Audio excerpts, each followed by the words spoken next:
At every medication, right, what we're doing is we're evaluating the benefit of the intervention, and we're comparing the benefit against the risk and against the side effects, right? Mm-hmm. If the benefit is up here and the risk and the side effects are down here, then we're making the right intervention, right? And especially if things are better, right? If functionality is better. So that's how we do. So it's never, that simple call earlier today about I think I have ADHD. I always tell people it's not that simple, right? We had a process. Exactly. It's a process, and it's a process from the beginning, right? Welcome to the Mind Meets Medicine podcast, where we believe the future of healthcare is mind meeting medicine. Hi, I'm Kayla, a licensed therapist and founder of a mental health care clinic. And I'm Dr. Sir, a board-certified psychiatrist. Together, we will join the fields of medicine and psychology to provide education, elevate guest perspectives, and foster curious, informed conversations.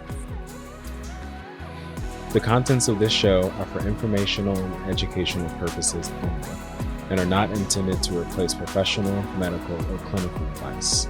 This content does not establish a patient-provider relationship. Always seek the guidance of a qualified healthcare provider for any questions you may have regarding your health or treatment. If you're experiencing a psychiatric emergency, please call emergency services or go to your nearest hospital immediately. Welcome back to Mind Meets Medicine. I'm Dr. Sir. I'm Kayla. And we are so excited for our guest today. I've been hearing about you since you did the presentation to the California Associate Marriage. What's all the acronyms? CAMT, California Association of Marriage and Family Therapists, Santa Cruz chapter. Yes. You've done a couple for us, and every time they've been incredible. Rave reviews. Rave reviews. Yeah. Today we have a board-certified psychiatric mental health nurse practitioner with over 20 years of experience in the mental health field. You completed your college at UC Santa Cruz and did your master's in nursing at UC San Francisco. And spent much of your career doing something close to my own mission, which is working on integrating high-quality psychiatric treatment into primary care. You are now the co-founder of Manresa Wellness, which is a psychiatric practice in Santa Cruz, serving, I think, the greater county and maybe some folks in Monterey as well. Yes, that's right. And having grown up in El Salvador, I think you also bring a nice structural competency, cultural lens to the mental health field as well. So we're so lucky to have you in our own backyard. Welcome, Carrie Ritsema. Thank you. Thank you very much. Thank you so much for coming today. Hi. Hey. Yeah. Do you want to start by introducing yourself a little bit, and then we'll dive into our topic today, which is going to be ADHD. Sure. Awesome. Well, should we do the mind question? We can. Okay. So, just expanding a little bit of it. I'm from El Salvador, and I've been in the United States since I was 16. And I did my undergraduate. When I got here, I didn't know any English, so it was really hard. And I got plugged into the junior year in high school, so it was a loss. I didn't know what do you do? What are you after you graduate high school? So I went to Cabrillo, and then transferred to UC Santa Cruz, and then one thing led to the next, and I've met amazing. I think that's been pretty much the theme of my life, that just meeting people that have opened doors for me and have mentored me and have guided me and have said, no, don't do that, do this. After I graduated Santa Cruz, I worked at Planned Parenthood, and I thought, maybe I'll go to medical school. And by that point, I kind of had an idea of how things work here in the United States in terms of how you do things and where you need to go. And so I was there trying to get experience and figuring out. And then I met these amazing nurses, and they're like, don't go to medical school, go to nursing school. And I was like, nursing school? And, I already had a bachelor's degree, so they said, I started looking into accelerated programs. And For nurse practitioner? To become a nurse. The RN, okay. So I applied, and then I got into UCSF. And it was a 3-year program, and the program is structured that the first year is the whole nursing thing. Is 12 months intense to get your nursing license, and then the next 2 years you work on the specialty. So when you apply, you have to apply and get it back in those days. The program is on break, and it's on a break right now, I understand, but you had to apply to the specialty. You had to apply to the whole thing. So I did, and again, another thing where when I applied to the program and I was accepted, I was accepted to be a critical care ICU nurse practitioner. Because, my idea of liking medicine and wanting to do medicine. And then I was doing the first year of the program. I was doing a rotation at the VA in Palo Alto, and I was running a group with the LOC facility. Really, really, I had never done mental health. I didn't know what it was about. And I was running a group with really severely acute mentally ill people that were in there, and I was running the group. So my professor called me aside and said, "Carrie, can I talk to you?" And I was like, "Yes, what did I do?" And she was like, what are you doing? And I was like, "I don't know. I was just painting, talking, laughing. I don't know." She was like, "Have you thought about mental health?" And I was like, "What?" She goes, "You're good. You have this is your calling." And I was like, "Is that a compliment or is that a she goes, critique?" Exactly. I was like, what should I tell?" She goes, "No, I think this is you." So I started working with her, talking to her, and I got home and I'm talking to my husband, and I said, "This is what she said," and I have no experience in mental health whatsoever, and so I changed, which is something that you did not do. You did not change specialty, so it was a big deal, and yeah, got many people upset, but I changed specialties, and but I still didn't want to let go so much of. I wanted the medicine part, so then I did two. I did primary care training and mental health training. So then I did both, but when I finished, so it took me a year longer because of my clinical placements, and there was no. So I did a lot of rotations in women's health and primary care, and then mental health. Most of my clinicals and most of my training was in that. But after I graduated, the need is so great in mental health. So for 20 years, I've been only doing mental health. But I didn't want to let go of the primary care. That's where my thing was. So so that was another, and then I graduated and I went to, my first job was at Monterey County. And again, that was another time in my life where, again, meeting people that were like, "No, this is what you should do." And I had my very first boss, the medical director of Monterey County, Dr. Kareem, and she treated me like a resident. For the first year of my employment, I didn't see a patient by myself. It was like I went with her to Natividad, to the mental health unit. She would take me to the residential homes to round with her, and she would be like, "No, you're not that." I'll be like, "Okay, this is to go see the patient, do the write-up, bring it to me." And I'll be like, "Okay." And I'll come in, and by this point I had my license and I had everything. She was like, "No, you're not done. Go back. Nope, you need more. Go back." And she was just amazing. And what the training that she did, which is unheard of, right? We usually what happens is you're done, you finish your training, you're a new grad, and the biggest thing they tell you, don't start a new program, right? Because you're going to be. So, but, it's hard to find people that are going to spend the time and give you that mentoring and that training. So that was huge. And so then I started working, and I started working and set up the program with in the clinics, in the primary care clinics with Monterey County. And I was going to a clinic each day. East Salina, Seaside, and then in Natividad. And, again, right, I think that something that is very unique, being an advanced practice nurse and being put in settings where there is a very, like, the medical kind of, and medicine and physicians, the majority, it was one of these things that it became, and it has been pretty much another theme of my career, is that having to prove yourself, right? Having to explain to people what you do. How many times would it happen that, what exactly do you do? How do you fit into this thing? Because you're not a doctor and you're a nurse, but you can prescribe, right? And you can do so what? And then, again, it happened when after Monterey County, then I went to community hospital, and the same thing, right? They were like, "So what exactly did?" So, you're because I was the very first one there to be hired, very first advanced practice nurse that got hired at community hospital.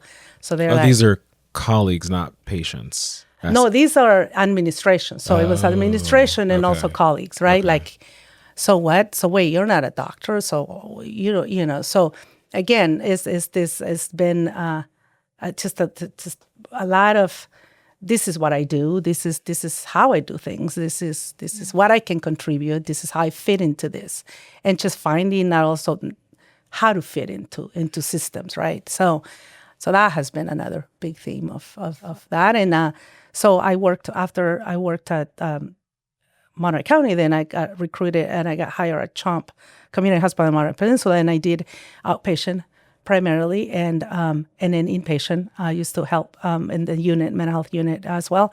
Again, another situation, another part of my career where I learned from amazing colleagues and psychiatrists, and that taught me so much, And that's when I met Dr.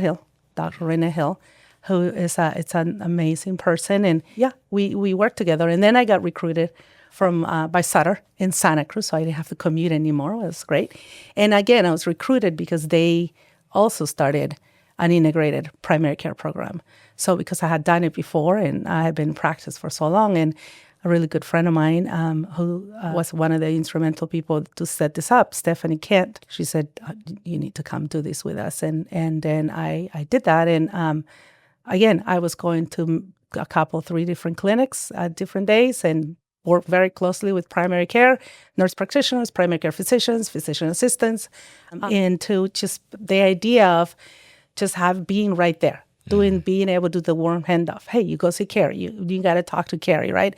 To continue to battle the stigma of mental health. And why do I need to go talk to? Do you need to go talk to a psychiatrist? I don't want to. I don't want to. So, but it's easier to say, here's Carrie. Why don't you go talk to Carrie? I'm going to schedule an appointment with Carrie, and being able to be there and say, hey, I'm here. And then also, again, right, providing a lot of education, not only to colleagues and breaking that, trying to lessen some of the stigma of, all you guys do is just give pills, right? Or I don't know what you guys do. And so then it was a big team. It was a big team of therapists. We were co-located together in primary care, and the therapists, and so it would be the idea was, and it was interesting, because when the program started and when they wrote the paper about this project at Sutter, they said, well, primary care, we have primary care because they're in the front lines, right? They're the ones that do this. They're the ones that are there with people and trying to figure out. They're like, what we think, they ask primary care, what do you think the need is? They're like, well, of course the need is huge. But we have about, 80% mild to moderate and then about 20% high acuity. We're like, all right, good. So we started working. Dr. Marla Rekar was the medical director still, and we got hired at the beginning. We were the first ones to be hired, and a couple of therapists, and we were the team. And the idea was that we were going to do that. And once we got in there and we started seeing people, we're like, okay, your ratios are off. These are really, there's so much acuity. There was so much, the acuity was so high. For mental health? For mental health, yeah. But 20% wasn't. The 20% was not what that was. No, and it was not only in pediatrics, but also because I'm an adult. I was training adults when I did the program so long ago. That was the only option to do adults. But yeah, when we would always comment and we would always talk about how you just don't know, right? I mean, in primary care, it's not only you have a limited time, but also, how many times have we hear, we're here to deal with one problem, right? We're going to talk about one thing. And then that may not be the thing that people actually want to talk about, right?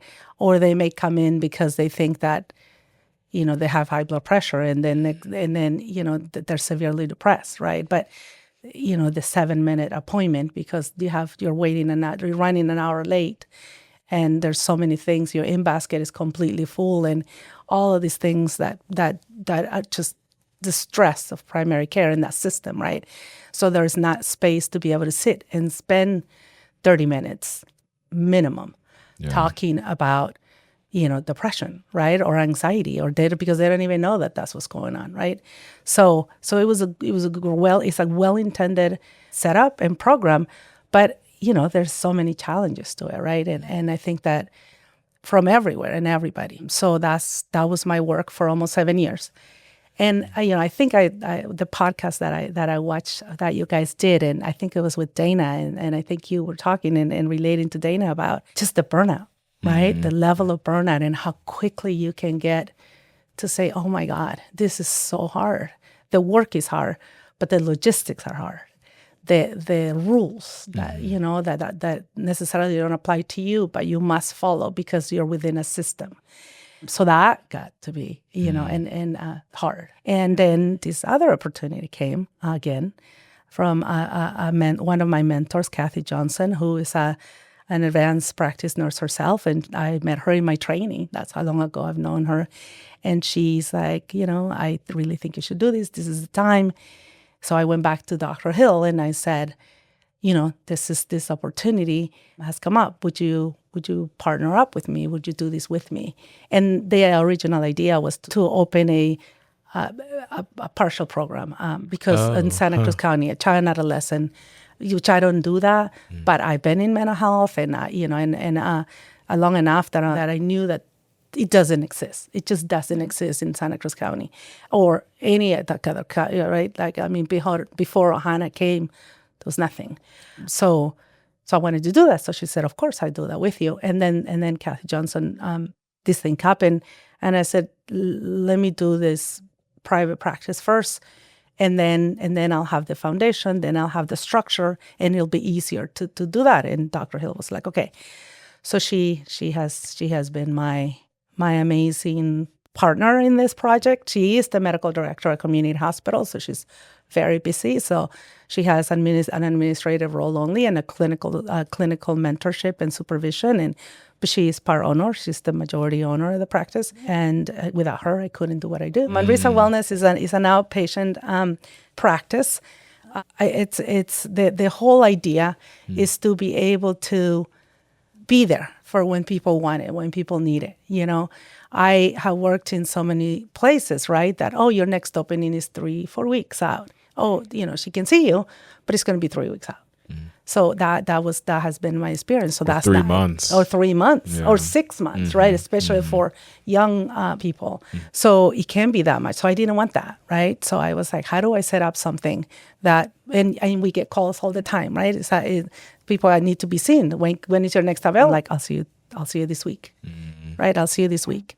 And so to create something that wasn't going to be immediately flooded, that people could have access. And then also when people have a question, when people have a side effect, they send a message and then I respond to them right away. Our goal is to provide, you know, competent, compassionate care when people need it, right?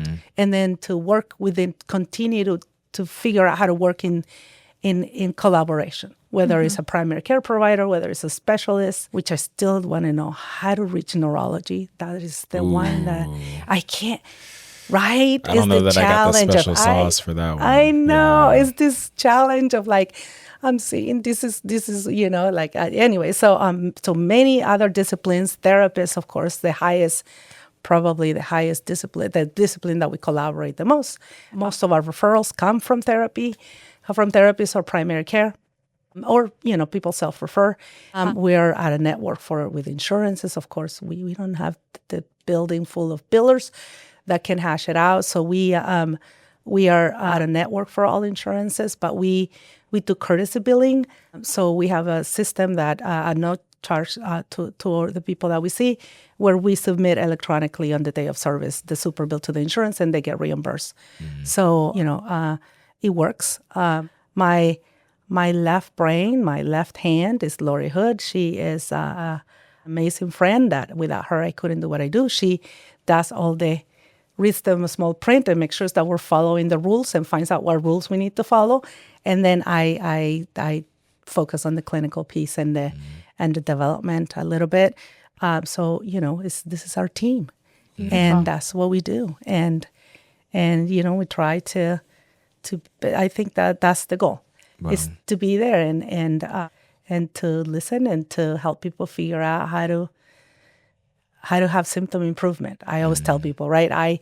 My role, my piece of the puzzle is to figure out where are the symptoms, what we could be looking at, figure out what medicine can help bring relief to the symptoms, so then they can do the work in therapy. And I always tell them I have the easy end of the stick.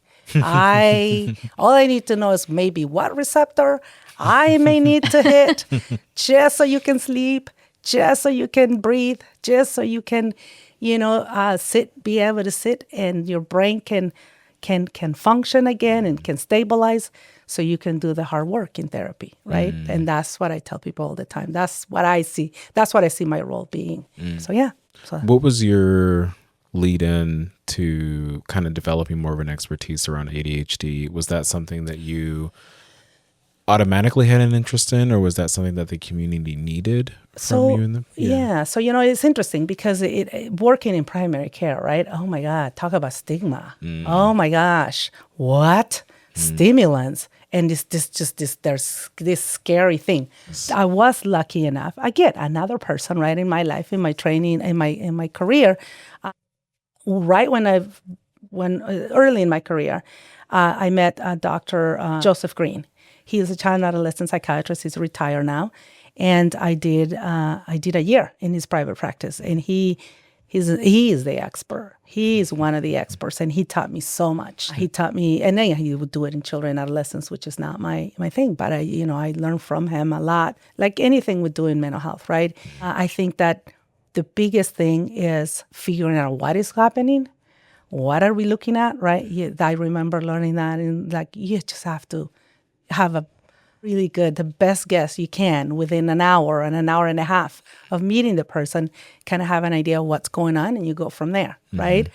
But the biggest thing that we do is it's try to engage the person and get them to feel that it is safe, that they are going to be okay, and that you are going to be there in case anything comes up, right? To that safety, creating that safety and the therapeutic relationship that people have a buy-in that you're going to give them something that hopefully is going to make them, it's going to be a positive thing for them.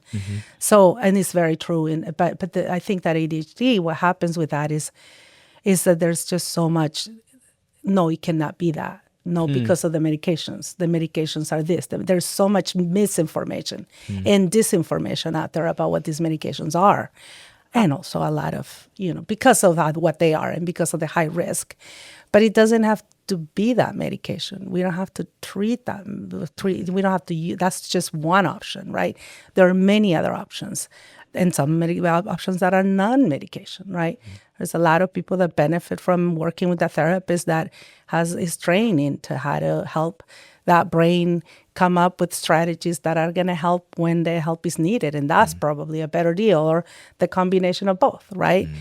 So, and tell people, I think that figuring out what's going on, ruling out what else could be happening at the same time, or that I might not be. So when it comes to treating ADHD and you see somebody in your office and they're coming in and they maybe have quite a number of issues going on, and they're an adult, and maybe there's some late onset, or maybe they've been on medications for a while, but it hasn't been quite right. What's important to you when it comes to assessing for ADHD? So even before that, right, I think that the kind of calls that we get, I feel like I need to be seen because I think I have ADHD, right? That's the typical call. So I said, okay. And that also there is this idea of that testing. Do you do testing for ADHD? Yeah. That is the question that we get. So again, I was talking. Or I did this test on TikTok and I'm pretty, Google, yes. I was 100% positive. I have it. Exactly. Yeah. Yeah. Can you see me and can you prescribe me medications, right? So we start by telling people that what I do is I do a mental health evaluation, right? So a very general, comprehensive evaluation where we look at what is happening. So during that evaluation, we cover a lot of childhood history, right? Developmental history, what is happening, what are things now. And we do that because somebody may present, and this is classic, right? Somebody may present thinking that they have this, and this other thing is going on. So, and then again, we are trained to, the brain is the brain. And attention, focus, distractibility, motivation, changes in motivation, changes of energy, that could be a symptom of so many things happening, right? So what is going on? What is going to look at? And I tell people, what I do is I do a mental health evaluation, and I try to have the goal is to have a comprehensive first impression of what could be happening, and then we go from there. And then use a lot of, because because I do adults, I see people who are adults. I rely a lot on collateral information, right? Where the parents, I said, I need you to ask your parent how things were, right? Because with the ADHD is a neurodevelopmental situation. You don't wake up one day and have ADHD. It's not episodic. It's not episodic. Yeah. The brain is formed in a way that that brain is gonna navigate life in a very different way, right? And we're all in the spectrum of it, right? And some people may have a mild form, some people may have that, but the challenges need to be there, and the diagnostic criteria is before age 12, right? That is the biggest thing. So when we're taking the history, I said, how was elementary school for you? How was middle school? Would the teachers ever made any comments to your parents about, oh dear God, because the ones that are most likely to be say something's going on is the hyperactivity presentation, right? The ones that are more disruptive. So we know that a lot of people that got missed are the inattentive people, the quiet, the ones that would spaced out, right?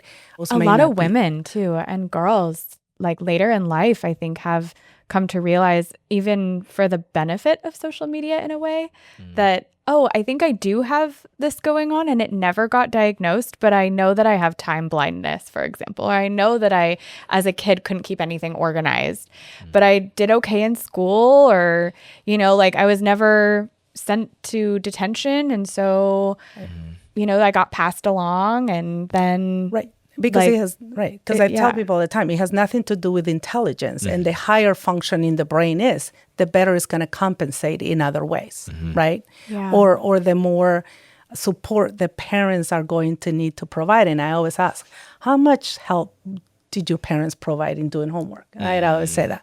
How was it about doing things, or turning in assignments? How was that for you? What about tests? Were you able to finish a test right in time? Or would you always have to, miss pages, turn it in, and oops, I forgot. Oh my God, I didn't see that page, when you get it back, right? So a big detailed history. And then we also look at the current stuff, what is going on, and ruling out, could this be, especially for women, right? How many women present, especially around perimenopause and, the brain fog, right? So then people think, is it ADHD that I have? Taking a good history about where are you hormonally, right? Sleep apnea is another big thing that can be actually the cause of people struggling cognitively, right? During the day. Do you snore at night? Have you, sometimes it's a structural thing versus a weight thing, but it can easily happen. So, again, we need to go to primary care and ask for a sleep study, and let's rule that out, right? So again, it's about a conversation. It's about, and I do tell people all the time, sometimes it's really straightforward. Oh my God, of course, this is what's happening. Let's talk about options. Where do we go from here? But a lot of times it's hard to tell. It's really hard to tell. A lot of times could be more than one thing happening at the same time. So I don't, when people first call and then they think that they have it because they saw it online, it requires a big conversation and a big, this is what we do. And then ruling out other substances, right? How much cannabis? I don't even ask, do you? I just say how much, right? That's kind of where we're at. Yeah. And it's amazing. It always surprises me, right? Yeah. And that, somebody that is using cannabis throughout the day, and they think they have ADHD. And I'm like, possibly, probably, but we're not going to know until we empty out those cannabinoid receptors, which may take a long Months, time, right? A long time, because they're just so long to empty out. And then, so we need to see what's underneath. And then, and then that's another thing that we use in that another tool that we have, right? How committed people are, right? How impactful it is, because we know that to make a diagnosis, the challenges need to be there in 2 or more settings, 2 or more, right? So not only before age 12, but the impact and the challenges need to be there in 2 or more settings, right? Of their life, whether it's work or relationships or whatever. So that's, so we do we try to look at the big picture and start big and then kind of go down. What are we looking at? So, there are people that are willing to say, okay, I'm willing to start slowly. And and please don't stop all at once with the cannabis. Let's just see whether or not, what other resources we have to get to support you, to get us down. In the meantime, let's do other things. Or, if it's very clear that what is happening is a severe depressive episode, right?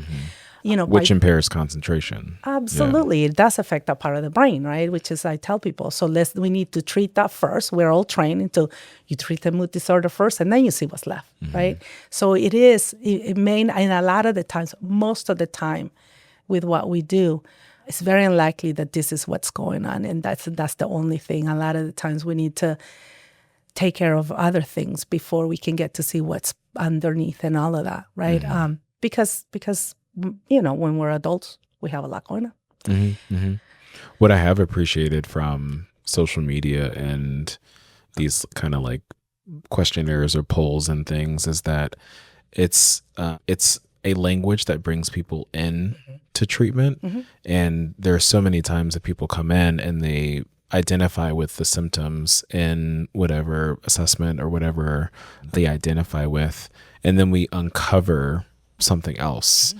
And so I have appreciated people coming in for this reason and then uncovering some other, people are in distress, life isn't going well, there's functional impairment. Whatever language you need to come in is great. And then we work through methodically, and it might be that, you have actually OCD and that's why you can't focus, or, or you have a thyroid disorder, or you're anemic, or it's actually like perimenstrual.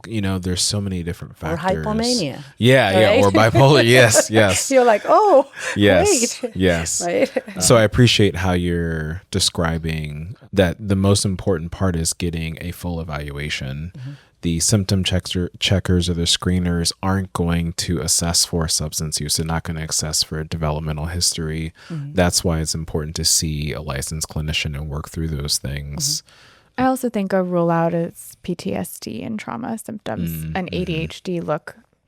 It's really hard sometimes to tell the difference without the proper assessment and actually having the forms and the tools and the history that can come when somebody's 6 years old and they're, maybe like early diagnosis versus later, maybe it's ADHD. It looks like ADHD when they're 8 years old and they're having huge disruptions, but, they come to find out that actually it's a trauma symptom later. And then the template is hijacked. Right, absolutely. But and the other thing too is that I do appreciate, because most of our referrals come from therapists. Yeah, I do appreciate that a lot of the work has been done by the therapists. Where they are like, you need to go see Carrie because I think we have ADHD going on, and I trust that very much because again, this is somebody who's probably been in working with a therapist for a long, long time, right? So then, over time, you start getting the clues of what exactly could be happening. What are the challenges? What is disrupting the relationships, right? That's making them late all the time, or that is, causing a lot of stress at home because the participation from the partner is not there, and it's just why or can you pick up the trash? The power struggles with the parents, or the kid, even an 18-year-old, right? They're still in high school or they're going to community college, and it is so hard. And speaking of that, another time when when we see people presenting at different times and for when different reasons, I think that what happens too is that parents, and I am one, we tend to do a lot for our kids, and we tend to compensate a lot, and we tend to help and support a lot. So it makes total sense that support that is at home, that is through the elementary school, middle school, right? That parent finishing, helping, not doing the homework, but making sure that the homework's done, the prompting, that thing, right? That is there, is not there in college. Right. Yeah. So that is another time when we are like, wow. So then you see people that are not struggling in college because the support is different. Definitely you're on your own, and you may have learned, how to learn, but that support, that structural support is no longer there. And that's another time when people are like failing. And in that, not only in the academic piece, but also in I'm not getting up to go. I'm missing my alarm. I'm not even going to class. I can't make it to class, right? And then the depression sets in, and the feel of failure sets in. Then the anxiety sets in. Then you develop this terrifying, I can't go. If I'm 15 minutes late, I'm not going to walk into a room, right? Or you walk into a class with 250 people, and you never get to see the professor or talk to the professor, and the TA has 50 to 75 people that they need to, right? So you're on your own. So then this is another time where I think that even if there was a system, whether it developed on its own or by accident or because, parents were really paying attention, and it's like, we need to do this so this can get done, right? That's not there anymore. So that's another time when we see another people presenting saying something's wrong. Yeah. I need what's going on. I'm failing. And it can be really confusing because there's a lot going on again, right? It's a lot going on at that time, at that age group. So it's not clear most of the time. And, by the time you have the anxiety and the depression set in, you had to treat that first. And then again, what's underneath, right? So, but a lot of the times that's what it is, So yeah, again. Yeah. I think some other interesting presentations that I've seen too are parents, because it's so heritable genetically, that the kids will, like, in this new era of kind of having more of a light shown on it, their kids will get diagnosed, and they're like, well, the kid's just like me, right. And so then that's how they come into treatment. And another interesting thing that I see is because we live in an area with a lot of people that move here for work from out of the country, they'll come in and say, that wasn't a thing in my culture. And now, other people are talking about it, and they're like, what do you mean? I drive off with the gas tank still in my car, right. And I lose my wallet once a month, and my phone has 17 cracks in it, and I have to get the screen replaced every 4 months. And people always get mad at me because they say I can't listen and I can't communicate. And so those have been interesting ways that people present in adulthood for the first time. And it goes to self-esteem. It's something I think with undiagnosed ADHD into adulthood, people feel really bad that they're constantly failing. And experience a lot of anxiety, right? A lot of anxiety and a lot of what am I going to miss? Why can't I get it together? Or why can I get it together, right? And personalize it to who they are as a person, as opposed to how their brain has developed in a different way. Right. And then the avoidance hits, right? Yes. Or even if it wasn't already there. So it builds up even more of avoidance. Why I don't want to deal with that because that's just too stressful or that's just too upsetting. So then it just creates just more grief, I think, and guilt and just shame, right? Which is just so unfortunate. I'm wondering if maybe this could be for both of you, if we want to talk about some of the classes of medications and treatments for ADHD. Yeah, so we can do it together. How's that? Sure, I'll tell you how I do it, and then you can tell how you do it. So, again, being a nurse, right? I do a lot of education. I educate. I do a lot of explaining what we could do. But the way that I tell people is that, if the diagnosis is made and we're going to go and you're ruled out that this is not a substance-induced challenge or a hormonal-induced challenge or a mood disorder challenge or that the brain is having cognitive and beyond challenges. The way that I tell people is that we have options. We have the non-stimulant options, and then we have the stimulant options. And then I tell people what they mean. What it means is that there are regulations put in place for a reason. Is because the way that they work in an ADHD brain versus a non-ADHD brain and what they can do, right? So for a non-ADHD brain, if you take a stimulant, it's going to give you wings, I tell people, right? It's going to give you wings and it's going to make you very productive. Which It's performance enhancing. It's performance enhancing. Who wouldn't want to do that, right? I tell people, oh my God, my house will be clean, my car will, everything will be done, right? My laundry will be done, right? But that's not how we want to live. And it comes with consequences, right? Anything that we put in our body has the potential of being a good thing for us, but also not being such a good thing for us and having side effects and making probably potentially be a dangerous thing, right? So that is also very complicated. We can become very complicated. And I think after the pandemic, it got even worse, right? Because of access to things. So I tell people, if we go the route of a non-stimulant, the benefit of that is that once we figure out what works, you can get a 3-month supply at a time and 3 months, like a 3-month refill all at once. Leave it to somebody who has a challenge with going somewhere and remembering and keeping track of things, to have to go to the pharmacy, to have to call the pharmacy every month to say, I'm due for my medication. Can you get it ready for me?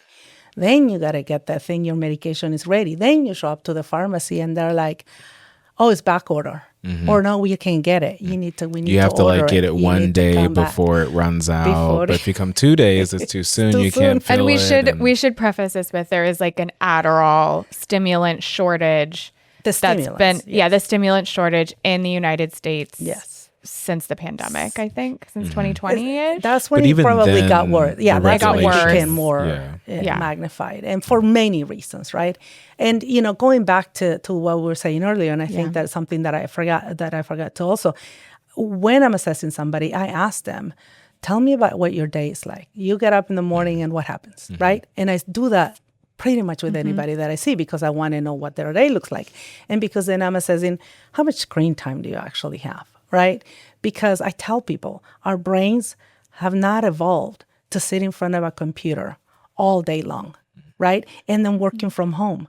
You know how many people, because I do a lot of telehealth appointments and I see they're in their bedroom, their bed is behind them and they work from home. So they get up, they go get a cup of coffee, they go from the bed to the desk and they're in their desk all day long. And then, back to the bed, right? Or maybe how many people that they literally work from the bed, like they pull out their computer and they're like, put it down and then they go to sleep. So, and they think that they have ADHD. I'm like, no, rule everything out. They don't have the history. It doesn't fit, things don't fit as much. And I'm like, your brain just doesn't want to pay attention to a screen for 8 to 10 hours without a break. It's behavioral. And their circadian rhythm then is, off, right? Then people that have to wake up early in the morning because their clients are in Europe or their clients are in the East Coast. So then circadian rhythm disruption, that's what we're looking at. We're not looking at ADHD. So anyway, and this is the part that probably I want to hear what your thoughts are about this too, because I tell people, right, so this is to an ADHD brain, it's just going to give you wings. It's a performance enhancing thing. So you're just going to be more productive. You're going to have more energy. You're going to get a lot done. You're going to be able to get the hyper focus into this is what I'm going to do, right? That's why they're controlled substances. That's why they are controlled substances, right? Exactly, because they bind to dopaminergic and serotonergic receptors. And what they do is they allowed more of that to be available. So the communication between the cells happens it's even more efficient, right? So that's what and it's in parts of the brain that promotes I don't know. I took Zyrtec one time and apparently I can't take that because I started in school and I was in a corner and I was like, I couldn't even think of what a tree was. Like my brain was like, it was just so zone out. And I always tell people that's probably what it more likely envision that feels. So a non-ADHD brain, what happens is when more dopamine and more norepinephrine is available in these parts of the brain, that the belief is that there is a deficiency in communication, then he's able to track more. He's able to say, okay, I will do this. And now that I'm done with that, I'm going to get up and then go and do that. but without thinking, right? You don't, it's This just like it executive happens. functioning there's not this like It's a huge it's a flow. yeah. It's a flow like it's supposed I to. need to be somewhere at 10. I'm going to, do this at this time. And then I'm going to leave my house with enough time to get there versus, running 15 minutes late at all times. Versus, leaving the keys inside your house. You're in the car and you're like, I left my keys. And then you got to go get your keys. And then, right. So then there is more of that the brain is able to flow, right? That's how I explain it to people. And then it just works better. It functions better. But then I tell people, right, the goal, and they think of the brain and how amazing and complex the brain is. It's impossible to think that one medication, one set of neuronal tracks are going to make it 100% better, right? There's just no sense. The goal of treatment is to provide, if we can provide a 50% improvement, wow, and for when we're talking about ADHD, that is huge, right? So, so people come in and we start treating and they're like, well, this is better, this is better, this is better, and we do we figure out how to track it and objectively as much as we can. And then they're like, I think I need more. And I'm like, not necessarily, right? Because when we talk about the stimulants, right, there is a risk for not only for the diversion, and every brain is different. Some brains are sensitive to dependency and tolerance, right?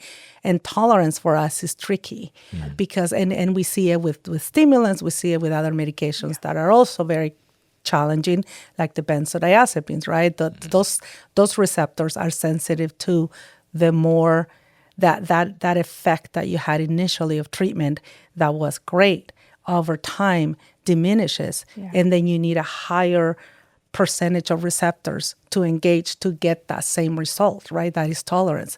So with these medications, that can happen. And again, every brain is different. Not everybody will see it, but when we see it, then that can be challenging. We don't want to get to a point where we get people a high maximum daily doses, and then the tolerance comes in, and then they're like, wasn't work for me as like he used to, right? So there's things that we do about that.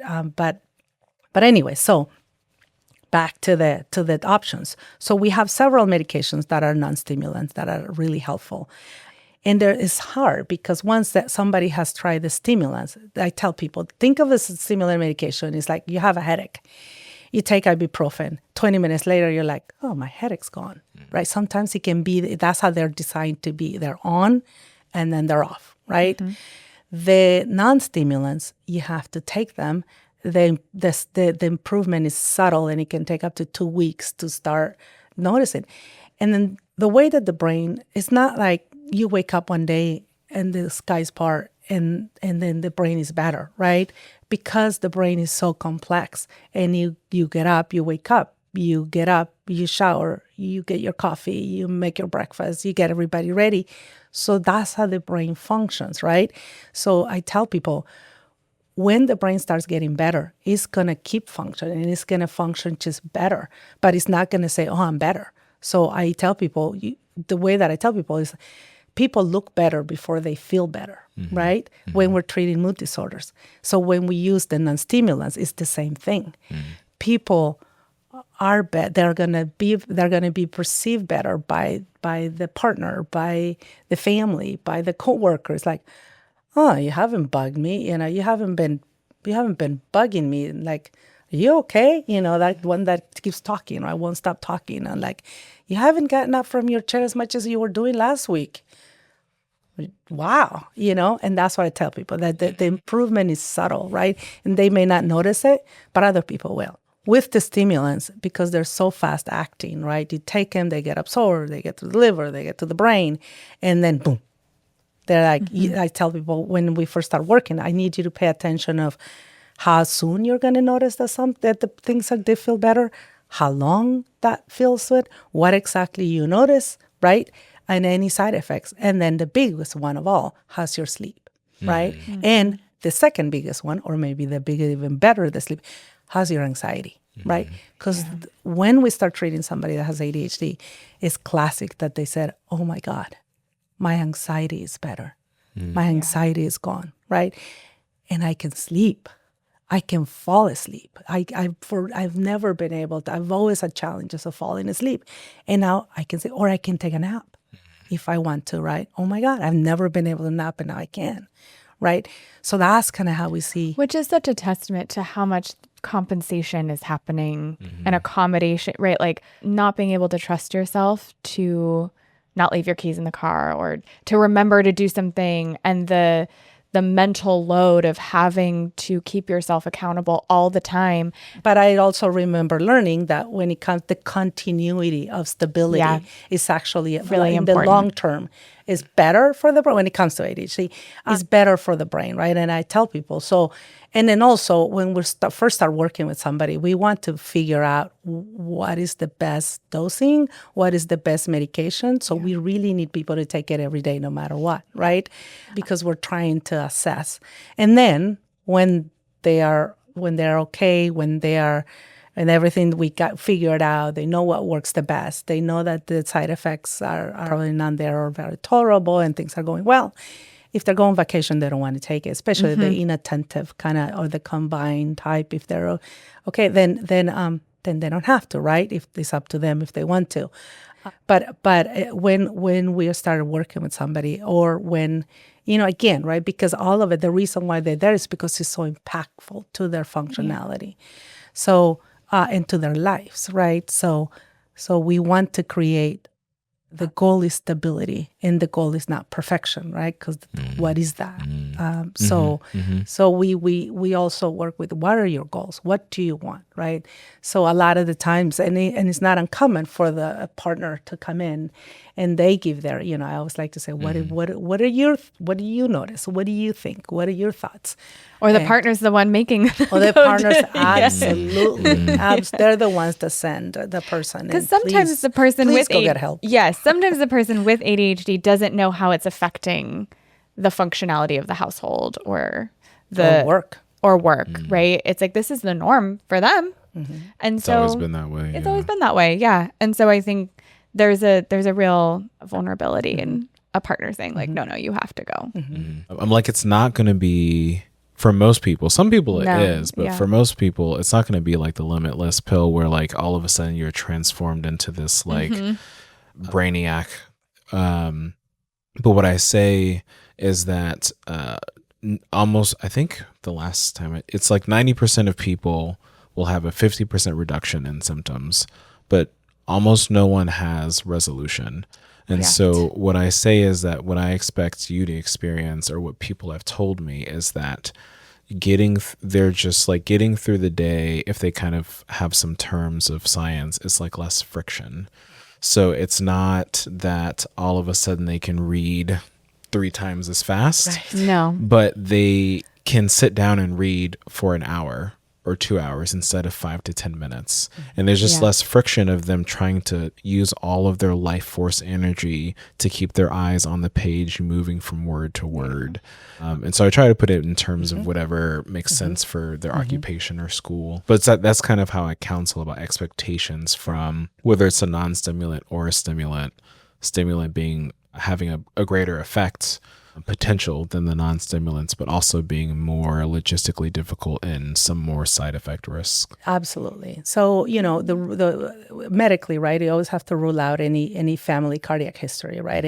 Has there been any family relative, any blood relative that has had a cardiac arrest before age 35, right? Any kind of arrhythmias or abnormalities, because that could have, right, dopamine. Anytime you have dopamine and norepinephrine, you can have some of that. So rule that out. Rule out any other, as we said earlier. And then, so the stimulants, right? So there's 2 big families of stimulants. This is how I tell people. There is the 2 families, the amphetamines and the methylphenidates, right? So the way that they differ from each other is they both work in the same receptor system. Methylphenidates are the older ones, right? The very first one, classic, Ritalin, came out in 1956, 55. That's how long ago they've been around. The way that the methylphenidates work is they block a norepinephrine and our dopamine receptor in the area of the brain that is involving cognition. And it blocked the receptor in order to allow more dopamine and norepinephrine to be available to improve that communication, right? To get things going. So they tend to be more milder, less side effects. If you have other comorbidities, they probably are preferred because then you have more medications to deal with and to keep track of. But there is the same idea, right? That you can have an immediate release form or an extended release form. An immediate release form, the person takes it. You have anywhere between 4 to maybe 6 hours, depending on how they metabolize these medications of support, and then it's off. So it goes to the receptor, blocks the receptor, 4 hours, boom, it's off, right? The extended release do the same thing, bind to the receptor, block those receptors, and then depending on which one it is, 8 to 10 to 12 hours, right? And then it's off. So then you're going to notice it. I advise people, I recommend people, I don't know about yourself, but I recommend people to try it with food or without food. But I always tell them probably the best thing is to take it with food and try to eat a protein, starchy kind of breakfast, because that is going to affect, I tell people, think of it as a curve, right? You take the medication, it's going to go up, it's going to bind to the receptors, and it's going to start coming off the receptor several hours later, right? So if you take it with food, we're probably going to see more of a wider because of the bioavailability of it, right? And then so that's what I said. Pay attention to when we start. How long does it take for it when you feel it? What are you noticing? How long do you notice it for? How is your sleep?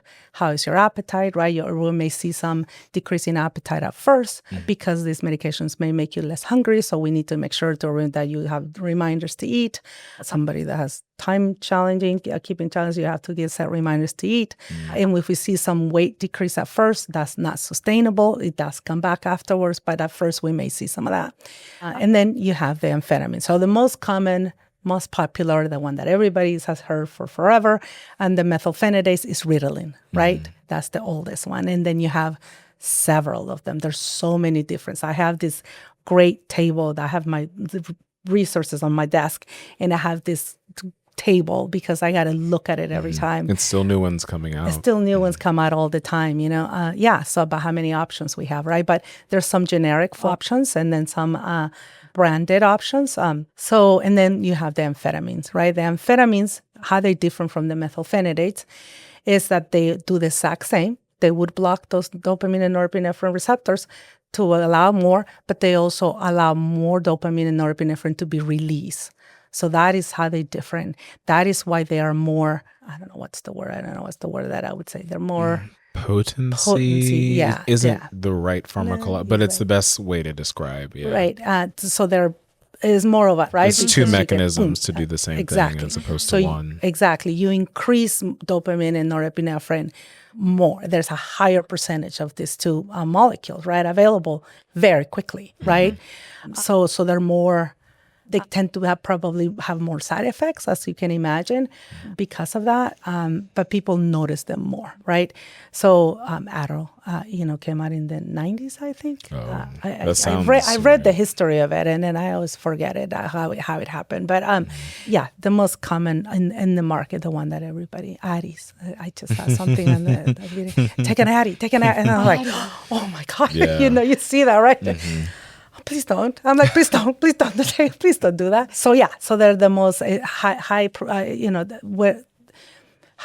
of diversion, right? And in abuse because they're important for performance enhancement, right? People know about them. You can go on the internet and find out. So if you have them in your dorm, both methylphenidates and amphetamines, if you have them in your dorm room, they're likely to get stolen. Absolutely. I tell I have patients that are in college. I'm like, it's important that you don't tell people that you have this, right? And that you are very careful about keeping them, because the rules are, if you lose it, if it gets stolen, if it goes down the toilet, I don't care. That doesn't matter what happens. You're not getting it an early refill. So you're just going to have... You're going to have to wait. And if it happens to be midterms, I am so sorry. I'm really, truly sorry. But we can't do anything about that, right? The pharmacy isn't going to allow it usually. No. Which is a nice, backup thing, right? I do tell them that there's a registry that we have to continue to check. We check every time we prescribe a controlled medication, that we constantly check it. And both ourselves and the pharmacies are keeping track. And that's how we keep track when the medication was sold, because that's the date that we look at. The people say, no, but it was percent, I got it this, and it was when it was sold. That's when the 30 days start counting, right? So I do a lot of education about that everybody keeps track of these things. So anyway, lots of different options of amphetamines that are in the market. You have also the immediate release, you have the extended release, and then you have some ones that are even longer, right? A 16-hour release. Or the overnight. Right, exactly. There's also a strategy, and I was taught this, that some people it's helpful to do a low dose of a guanfacine. I can't pronounce it. Yeah, right. Xanax, which is something that was approved in children, but can be really helpful for adults to have that support overnight, and then take the stimulant in the morning. Sometimes we do that, so we use other medications that can also help. But yeah, so it's really hard, right? It's really hard when you start figuring out which one do we use, what dose do we start at. And my golden rule is to start low and you go slow, right? Because that's how you're going to get a really good sense of in the context of what the goal of treatment is, right? And you're going to minimize side effects as much as possible, right? So it does, working in private practice and having people using their own resources is tricky, right? Because they have to come in very often at first. And I do tell that to people. So if we're going to do this, this is how I do things, right? Well, you have to come in. And so I don't have to send a 30-day supply to the pharmacy. If we're using a stimulant, I then send a 2-week supply. I get a baseline depending blood pressure and heart rate, of course. But anybody, depending on the age, we might need an EKG, right? To make sure and baseline, and then at every visit, right? Check your blood pressure. And if it's a telehealth, and there's a lot of also challenges with pharmacies. Like pharmacies won't dispense a prescription depending on the pharmacy, but there's been a lot of pharmacies won't dispense the stimulants if the provider is within 50 miles of their home, right? Which makes sense. And they do call and say, have you seen this person in person? Absolutely. At this date, there's an in-person appointment this day. So I do tell people we are going to have to be meeting in person for right now to figure things out. That seems interesting. Like it's a way of controlling maybe these like bigger medical online quick ways of getting ADHD medications. Yeah, there were so many lawsuits and abuses about just kind of, you could just log in, pay your fee and get your prescription, and there wasn't due diligence. I found that because the DEA doesn't require in-person visits currently, it's like getting extended. There are some pharmacies that will say that they require an in-person, but it just takes like an extra step of like waiting on hold for 20 minutes, speaking to the pharmacist saying, hey, I am a real doctor. This is what my practice is. I haven't seen this patient in person, but these are, this is methodical.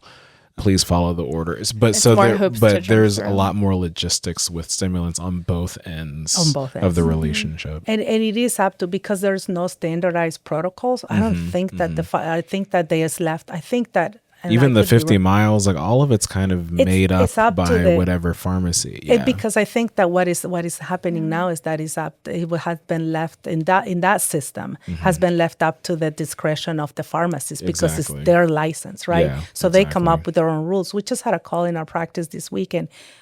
I've never heard that before, where they said, we can you please fax us your note? So my colleague Kim was like, what? I'm not going to send you my note to a pharmacist. Yeah. I said, no, that would be violating my patient's privacy. Sign a release. Why would I do that? Yeah. They're like, well, we require it. And she said, can you send me a copy of your policy? I need to see your written policy. And they're like, well, we can't do that. And I said, well, why can't you do that? If you don't say, I need to see a policy. Yeah, you can't send me a policy. I can't send you protected patient information. Right, exactly. Yeah. But that's the first that we've heard. So again, so we do battle. This is yet another battle that we have to do. It's up to the discretion of the pharmacy, and I tell that to the people that I'm working with, that we don't know, and then they don't have it, so they go to another pharmacy. They don't have it, so I go, can you please call a pharmacy to see who has it? And I'm like, I would love to do that for you, but they don't give you that information for safety reasons. Why are they going to tell? They don't give you that information. And I said, and just to let you know, The more pharmacies you go try to find this medication, red flags are going to start going up. Like, what, you know? Yeah. So then you're probably going to be told, don't know, by more pharmacists because everybody's connected nowadays. So, which is it's a clinical, very clinical thing for us, right? Yeah, It's like, what's happening? I have some tips about that I can share Oh, offline. I would love the tips about that because I'm like, wait a minute, what? Yeah, What's yeah. happening? You know. So anyway, yeah, that's in a nutshell. That's how I explain people, and we gotta start somewhere, right? If we feel like that is the diagnosis that is happening, and then we kind of go from there. But I do my appointments are more often because we're trying to figure things out, and then you always are going to what we do, especially now working in big systems where we could have. I don't know what your experience has been about always having that. Tell me how much alcohol you've had this week, right? And how does that impact your sleep? How much cannabis are you using? Are you using, when was the last time that you use any other substances, right? Because I've never been somebody who has done a tox screen in order for me to prescribe something, but because I do believe in establishing an honest collegial relationship with my patients, and I'm open to have any conversation that they want, but these medications they do carry a tremendous amount of stigma for what they are and what they do and what their mechanism of action is. And safety first, I tell my people, right?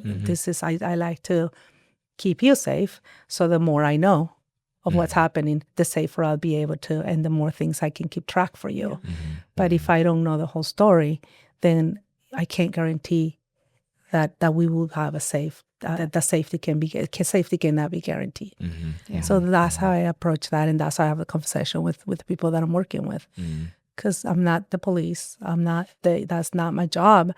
But if you come to see me because you want to improve your overall functioning in your relationships and your work, then I need to make sure that I'm not putting you in a dangerous, risky situation.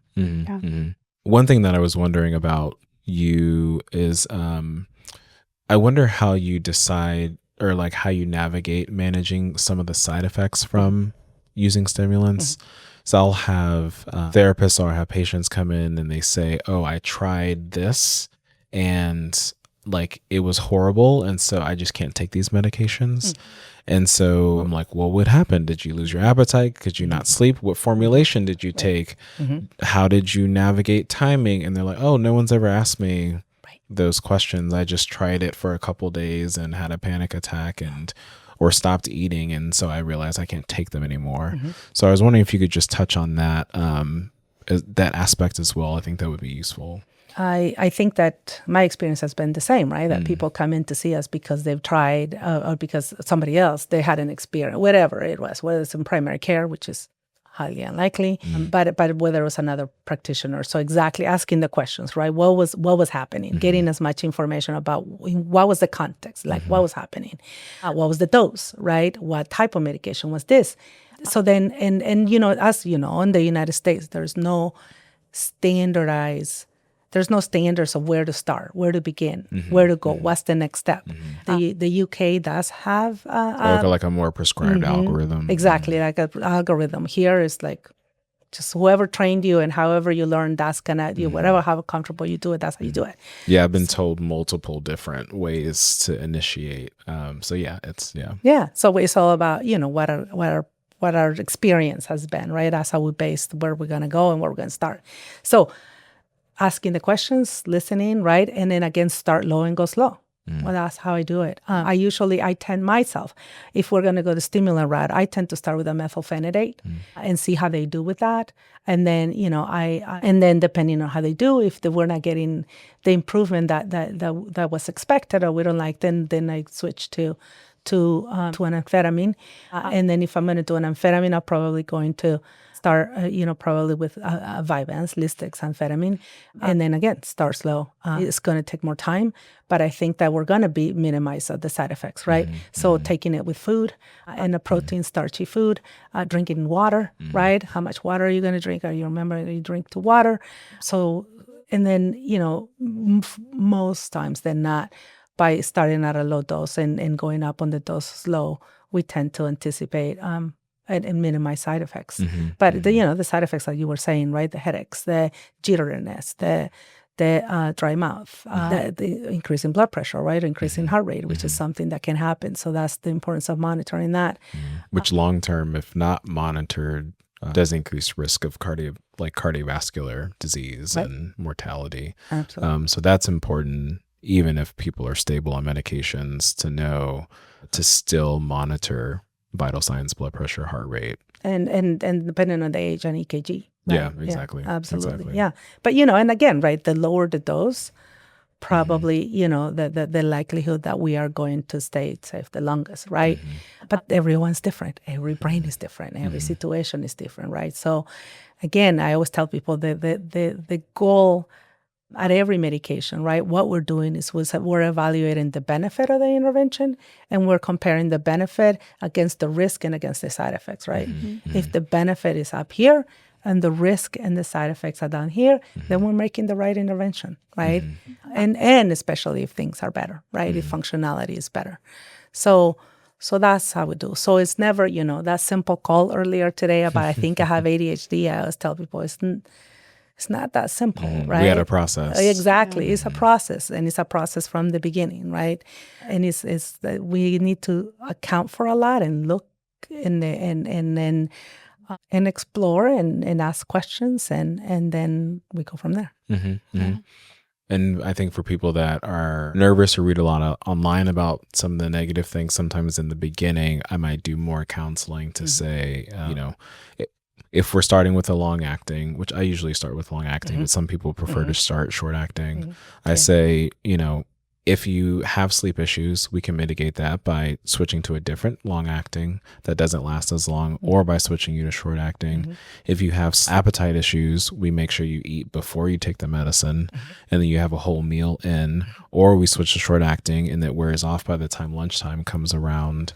If they have anxiousness or restlessness or jitteriness, we might switch from an amphetamine to a methylphenidate, or from an Adderall to a Vyvanse to mitigate that.